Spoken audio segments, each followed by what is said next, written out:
Цивил медија. Како би ја оцениле транспарентноста и одговорноста на општина Велес? Па како би оценила, ако ставам оценки, значи би требало да ми кажете скала од колку до колку, меѓутоа не би рекла дека транспарентноста е на некое високо ниво во општина Велес, бидејќи кога би зборувале за транспарентност, за почеток, седниците на Советот во текот на оваа локална власт во период од 2 години воопшто не беа пренесувани никаде.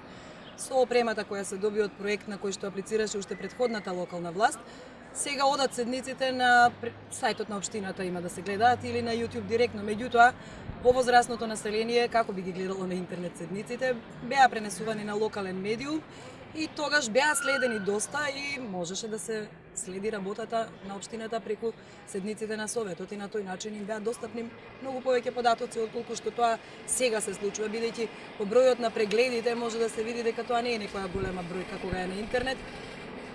Релативно младото население не го ни интересираат работите кои се случуваат во Советот или во општината, а повозрасното население не многу поретко следи на интернет седници, заради тоа би рекла дека во тој дел не е транспарентно. Да почнеме први ни еве од извештаите. Кварталните извештаи, ребаланси на буџети, тоа не се закачува на веб страницата на општината.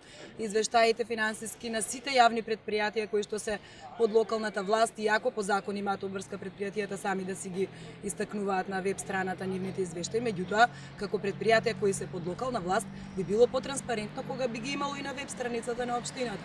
Тоа јавните набавки, планот за јавни набавки, ако веќе оди на бирото за јавни набавки, мислам дека не е воопшто тешко да се преземе и да се стави и нема никаква штета ако е на веб страницата на општината, бидејќи не секој знае да отвори на биро за јавни набавки и да има увид во тоа какви јавни набавки спроведува општината, колку што е предвидено со планот, колку е вредноста на сето тоа и дали тоа сето се реализира.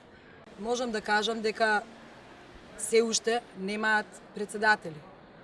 Затекната една ситуација кај што на председателите ми истечен мандатот, нема реизбор. Може би е веќе во тек некоја постапка, меѓутоа 2 години, а урбаните и местни заедници се основна клетка на граѓаните каде што можат да ги кажат своите приоритети, секој нормално дека приоритетите се црпат од нив. И ако тие не функционираат, тогаш какви приоритети решаваме ние како граѓани? Јавните расправи на општината, пред донесување на програмите, општината има обврска да донесе нормално предлог на програми. Меѓутоа, вообичаено во оваа општина од секогаш било да има и јавни расправи. Јавните расправи можам да кажам дека само за програмите се одржуваат, меѓутоа се многу слабо посетени, што значи дека информираноста и во тој дел транспарентноста е слаба. Значи не се информирани граѓаните да присуствуваат кога се донесуваат програмите на општината. А понатаму да не зборуваме и за средбите со урбаните заедници кои што ако да правам компарација, смеам, значи ако правиме компарација, претходната локална власт имаше со сите урбани и местни заедници средби на секое тромесечие. И пред донесувањето на програмите јавните расправи беа многу посетени, се закажуваа посебни јавни расправи за урбани заедници, а сега беа наеднаш сите пред донесување на програмите за сите заинтересирани фактори од општината во полупразна сала. Значи и во тој дел транспарентноста не достига.